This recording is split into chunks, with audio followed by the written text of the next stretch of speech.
Saya Nur Nabila.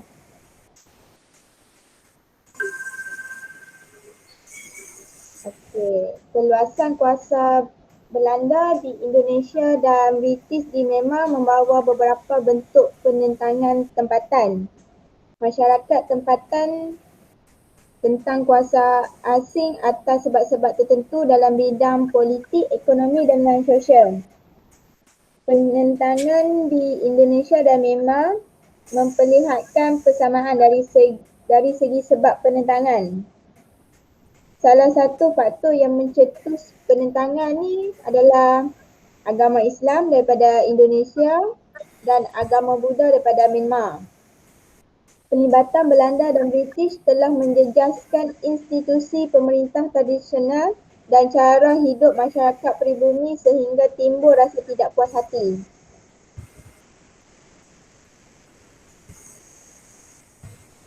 Sebab-sebab penentangan masyarakat Indonesia terhadap kuasa Belanda.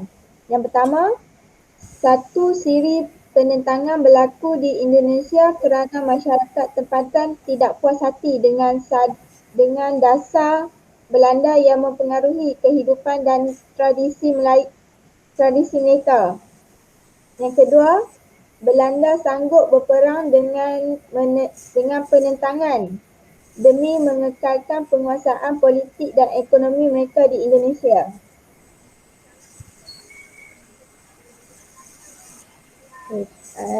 Penentangan di Sulawesi pada tahun 1816 yang dilakukan oleh Lavi Bond. Belanda berkuasa semula pada tahun 1816. Pembesar Sulawesi berpendapat bahawa hubungan Sulawesi dan Belanda melalui perjanjian Bungaya 1667 telah terputus. Bond menolak permintaan Van der Capellen untuk mempengaruhi perjanjian Bungaya.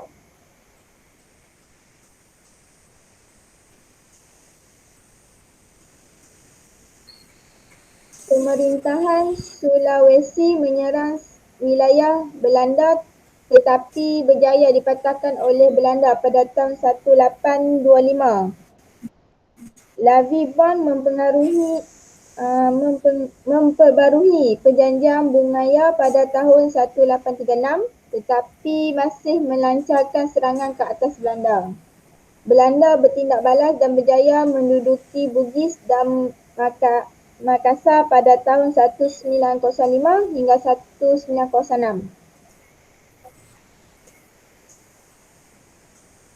Penentangan di Malacca pada tahun 1817.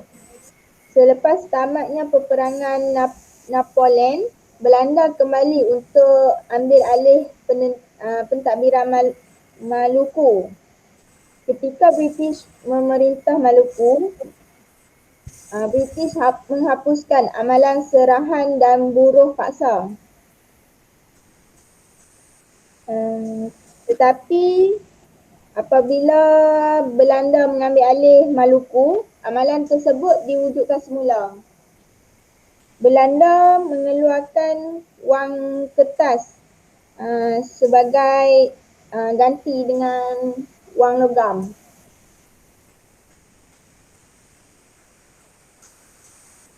Belanda mengambil penduduk Maluku berkhidmat dalam tentera penjajah. Penduduk Maluku yang tidak berpuas hati, mereka bangun dan menentang Belanda di Maluku.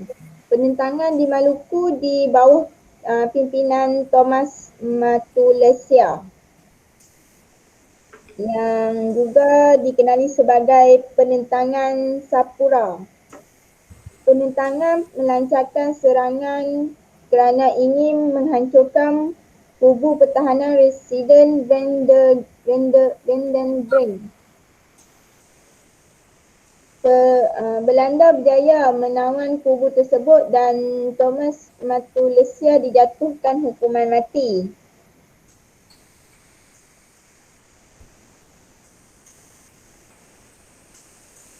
Penentangan di Sumatera 1811 hingga 1903. Palembang 1811. Pada tahun 1811, Sultan Badaruddin II serang markas Belanda. Hubungan Palembang dan Belanda tegang sejak tahun 1642. Palembang enggan patuh perjanjian tahun 1642 untuk naikkan harga lada. Belanda datang ke Palembang dan rampas kapal dagangan di Sungai Musi.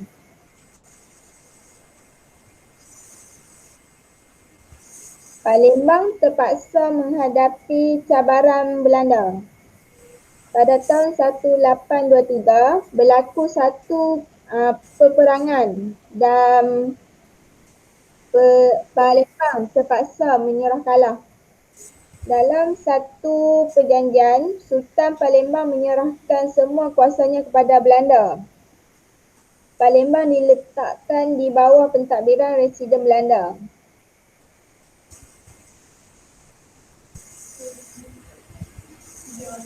Minangkabau pada tahun 1819. Penentangan di Minangkabau dikenali sebagai Perang Paderi yang bermula pada tahun 1819 dan tamat pada tahun 1832 yang diketuai oleh Haji Sumanik. Golongan agama berjaya menguasai Minangkabau dan singkirkan kerajaan diraja. Belanda kembali ke Padang pada tahun 1819. Kerabat diraja dan penghulu mengadakan perjanjian dengan Belanda untuk menyerahkan Minangkabau kepada Belanda.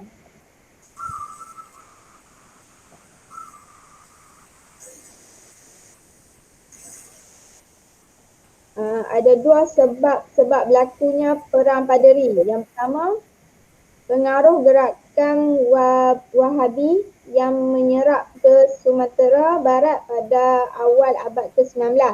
Gerakan ini dia bertujuan untuk menghapuskan amalan yang bercegah dengan ajaran agama Islam. Macam aktiviti berjudi, sambung ayam dengan pesta hiburan. Yang kedua, sebagai satu penentangan terhadap peluasan kuasa Belanda di Minangkabau.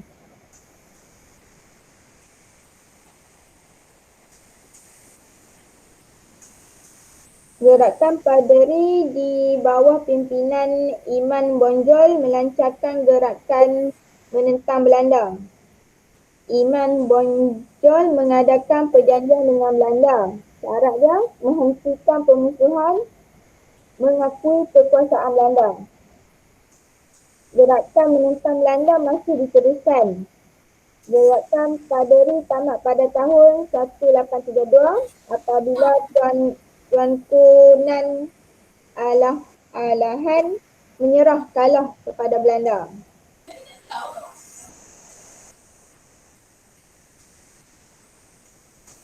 Di Aceh 1873, penentangan di Aceh pada tahun 1873 membawa kepada Perang Aceh yang berlarutan sehingga 1912.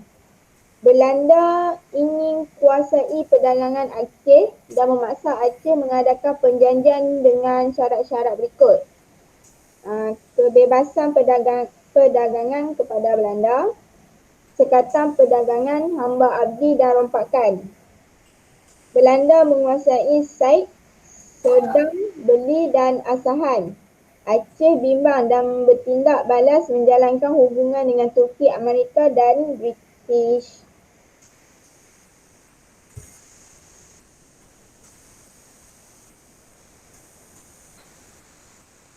Belanda juga mengadakan hubungan dengan British.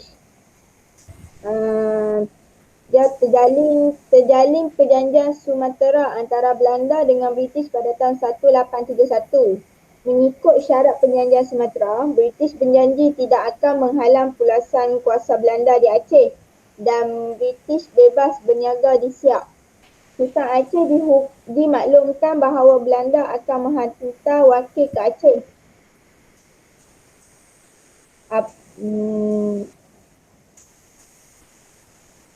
Pada bulan April 1873, Angkatan Belanda bawah pimpinan Meja Kohlel cuba mara ke Kota Megat, tetapi berjaya ditewaskan oleh Angkatan Aceh.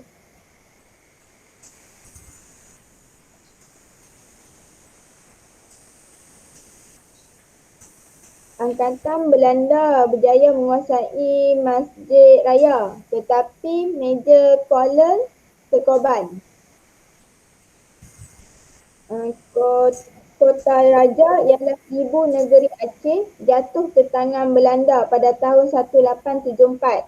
Walaupun ibu negeri Aceh dikuasai oleh British, pasukan tentera Aceh masih meneruskan penentangan secara perang gerila pada waktu malam.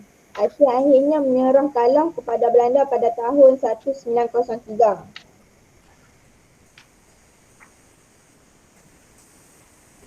Perang Jawa pada tahun 1825 hingga 1830. Sebab Perang Jawa ada 4. Yang pertama, faktor ekonomi. Faktor ekonomi ni faktor dia pembatalan kontrak sewa tanah. Yang kedua, penindasan ekonomi. Yang ketiga, faktor politik. Dan yang keempat, faktor agama. Yang hampa boleh rujuk dekat muka surat 316 dan 317.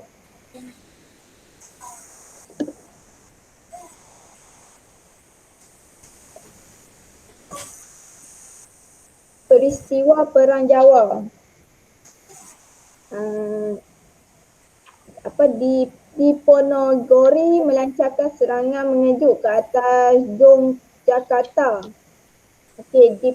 Diponegoro ni dia boleh melancarkan ni sebab dia mendapat sokongan daripada petani yang ditindas akibat pembatalan kontrak sewa tanah dan pengenalan cukai-cukai baru. Diponegoro melancarkan perang gerila menentang Belanda selama 5 tahun hingga tahun 1830. Perjuangan Diponegoro tidak bertahan lama. Ramai pengikutnya mati terbuluran dan diserang penyakit. Diponegoro berdamai dengan Belanda. Dia berdamai sebab dia tahu kelemahan, ialah sebab ramai yang mati kebuluran dan penyakit, so dia berdamai dengan Belanda. Perang Jawa berakhir apabila Pakubuwono menandatangani perjanjian damai dengan Belanda.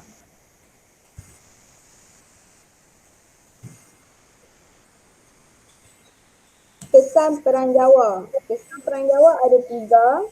Yang pertama politik, yang kedua ekonomi dan yang ketiga sosial. Hampa boleh tengok dekat muka surat 318 dan 319.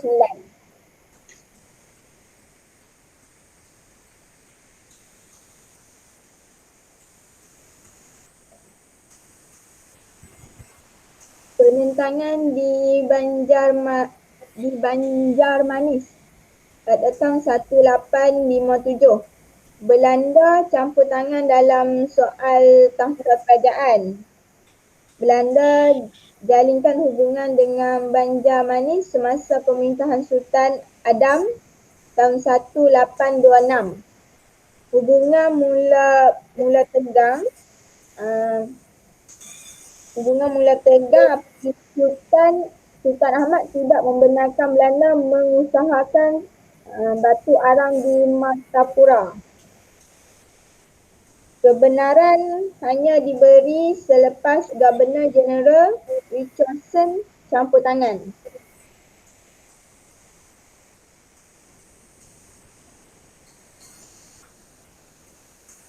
Putera mahkota Sultan Adam mangkap pada tahun 1852. Belanda campur tangan dengan melantik Pangeran Tamjin Utah sebagai pewaris takhta. Pelantikan ini membawa persaingan antara Pangeran Tamjid Utah dan Pangeran Hidayat. Belanda telah bertindak menghapuskan Sultan Banjarmanis. Pangeran Hidayah menyerah kalah pada tahun 1862. Sekian, terima kasih.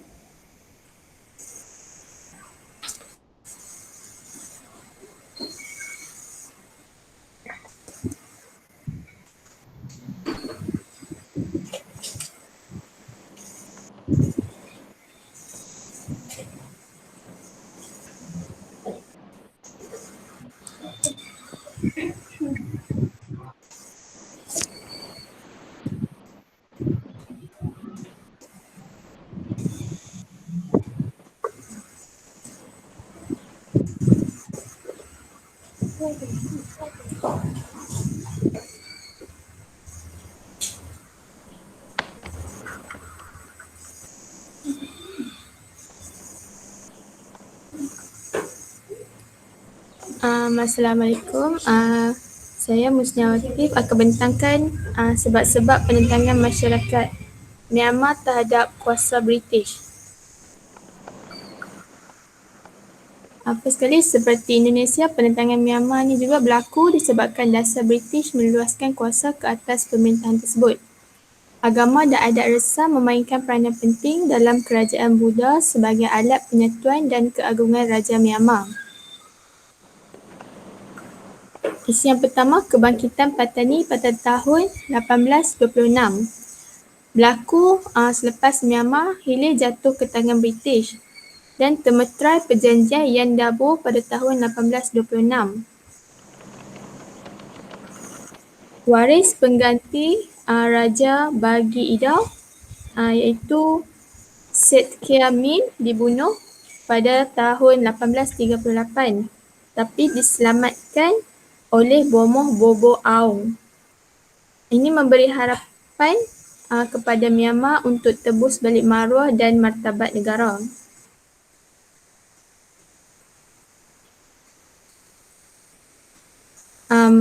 Mereka percaya bahawa Setkia Min ni kembali dan boleh pimpin mereka menegakkan semula keagungan dan kekuasaan kerajaan Buddha.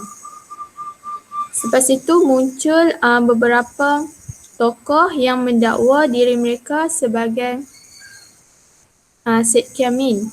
Salah seorang daripada tokoh yang menyamar itu ialah Maung Setkia yang berjaya membangkitkan penentangan di Pegu. Sebenarnya kebangkitan pada tahun 1858.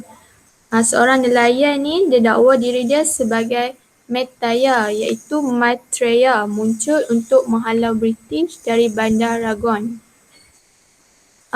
Nelayan tu disokong dan diakui sebagai pemimpin oleh masyarakat Rangoon. Mereka ke Rangoon untuk tangkap pesuruh jaya British. Pada tahun 1860, mereka ugut British di Taunggo. Kesetiaan penentang kepada raja terlalu kuat sehingga mereka menyanyikan lagu tentang kejayaan putera Raja Myanmar. Mereka percaya bila mereka nyanyi itu dapat menyemarakkan lagi semangat anti-British yang akan menjayakan penentangan mereka di Rangoon. Seterusnya, Perang Inggeris-Myanmar II dan Perang Inggeris-Myanmar III. Kedua-dua perang berlaku untuk menyekat kemarahan dan penguasaan British ke bahagian lain di Myanmar. Perang ini merupakan usaha istana dan masyarakat Myanmar untuk memelihara kedaulatan dan kemerdekaan Myanmar serta tradisi agama Buddha. Myanmar tidak berjaya mempertahankan kedaulatannya daripada dicabuli oleh British dan sebuah kuasa asing. Selepas Myanmar kalah dalam Perang Inggeris-Myanmar III, institusi raja dihapuskan dan Raja Tibau serta keluarganya dibuang negeri. Raja telah tersingkir daripada kerajaannya yang diturunkan oleh nenek moyangnya sendiri. Perkara ini amat memalukan dan menjatuhkan martabat Myanmar. Kejayaan British menaluki Myanmar Hulu memberi kesan buruk kepada Myanmar. Kesan buruk dia adalah raja tersingkir, institusi raja terhapus, dinasti Khaon Baung tamat, agama Buddha tercabar, agama Buddha berakhir, kedudukan pembesar tradisional terjejas. Oleh itu, penentangan dalam bentuk perang gerila iaitu pada tahun 1886 yang dianggotai oleh tentera Myanmar Hulu, golongan pendeta dan masyarakat tani. Perang gerila ni diketuai oleh Tai Kagi. Perang gerila ni bertujuan untuk membuktikan kesetiaan dan semangat cinta mereka terhadap raja dan negara. Perang gerila ni berlaku selama 5 tahun dan akhirnya berjaya dipatahkan oleh tentera British. Dalam pemberontakan tersebut terdapat tidak kurang daripada 5 orang putera raja yang menuntut hak mereka ke atas tahta kerajaan. Selepas pemberontakan dipatahkan, mereka dipenjarakan di kawasan berlainan. Kesimpulan untuk penentangan kuasa asing di Indonesia dan Myanmar. Penentangan di Indonesia dan Myanmar ni bertujuan untuk menyekat kemarahan kuasa asing daripada penceroboh dan mencabuli kedaulatan dan tradisi negara. Penentangan awal ni penting dalam sejarah politik negara masing-masing tetapi gagal dalam menghadapi kemarahan kuasa barat. Sebab dia perjuangan mereka tidak mendapat sokongan keseluruhan rakyat, tidak teratur dan tidak mempunyai satu objektif politik yang mantap.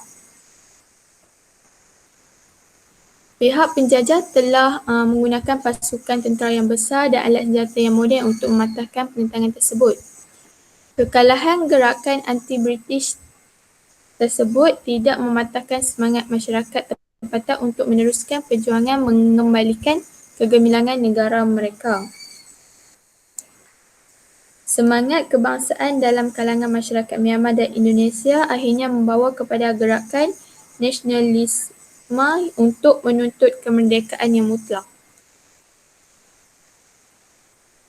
Sekian, terima kasih.